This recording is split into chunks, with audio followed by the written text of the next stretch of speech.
Hello guys, আসসালামু আলাইকুম। আমি এখন আছি শেখ রাহেনা বাগান। আপনারা দেখতে পাচ্ছেন আমার পেছনে কিছু এখানে অনেক কিছু আপনারা দেখতেই পাচ্ছেন। এটা হলো শেখ রাহেনার পুকুর। এখানে উনি মাছ চাষ করতেন, মাছ চাষ করে মারতেন। আপনারা দেখতে পাচ্ছেন আমার পেছনে একটা পুকুর। এটা হলো শেখ রাহেনার পুকুর, মানে শেখ হাসিনা বোনের, শেখ রাহেনার বোন। আপনারা আমার সাথেই থাকুন, আরো দেখতে পারবেন অনেক কিছু। এখানে দেখুন, আপনারা তো জানেন এই স্বৈরাচার প্রধানমন্ত্রী শেখ হাসিনা আমাদের দেশ থেকে পালিয়ে গিয়েছে অন্য দেশে।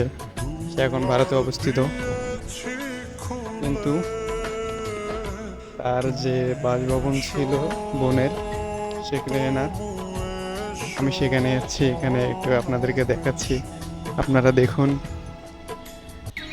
এটা হলো তার বাড়ি, এখানে মাঝে মধ্যে এসে থাকতেন উনি।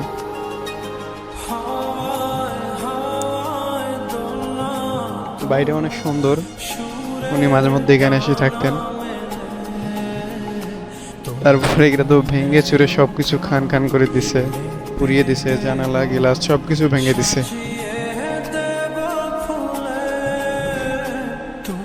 আমি আপনাদেরকে শেখ রেহেনার পুরো বাড়িটা আপনাদেরকে দেখাচ্ছি, আপনারা দেখুন।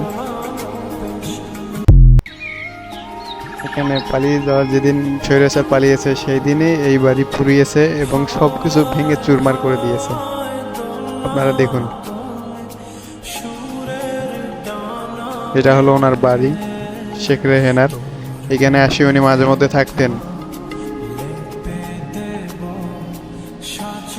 বাড়িটা দেখতে কিন্তু অনেক সুন্দর। আমি পরের ভিডিওতে আপনাদেরকে ভেতরটা দেখিয়ে দেব কি রকম ভাবে ভাঙচুর করেছে। জনগণে অনেক ভাঙচুর করেছে এগুলা, মানে কেউ অনেক কিছু নিয়ে গেছে এই বাড়ি থেকে। আপনারা দেখতে থাকুন। এরকম নতুন নতুন ভিডিও পেতে অবশ্যই পেজটাকে ফলো দিয়ে রাখবেন, ইউটিউব চ্যানেলে সাবস্ক্রাইব করে রাখবেন, যেন এরকম নতুন নতুন ভিডিও আপনাদের চোখের সামনে প্রতিনিয়ত আসে। তো আমি এখন যাচ্ছি শেখ রায়হানার বাড়ির রাস্তা দিয়ে। আপনারা দেখতেই থাকুন আমি কোথায় যাচ্ছি। এটা লোকেশন হচ্ছে গাজীপুর কোনাবাড়ি এইখানে। তো এইখানে ওনার একটা বাসা আছে, সেখানে আমি এসেছি, সেখানে আপনাদেরকে দেখাচ্ছি। তো আমি ওনার বাগান দেখালাম এবং ওনার বাড়ি দেখালাম। বাড়িটা তো ভেঙে টেঙে সব কিছু শেষ করে দিয়েছে, আপনারা দেখেইছেন অলরেডি। আমি এখন যাচ্ছি গাজীপুর রাস্তার ওই দিক, মেন রাস্তার ওই দিক। আপনাদেরকে একটু রাস্তাটা দেখাচ্ছি, আপনারা দেখুন। এটা হলো গাজীপুর মেন রাস্তা, এখানে সবসময় গাড়ি চলাচল করে, আপনারা দেখতেই থাকুন। আমার পেছনে যে বড় বিল্ডিংটা দেখতেছেন, এটা হলো লগস কোম্পানি, অনেক বড় ফ্যাক্টরি, এখানে অনেকজন লোক কাজ করে। তো আপনাদেরকে অনেক কিছু দেখালাম, আপনারা আমার জন্য দোয়া করবেন, আমি যেন আরো ভালো ভালো ভিডিও আপনাদেরকে উপহার দিতে পারি এবং আমার সাথে সব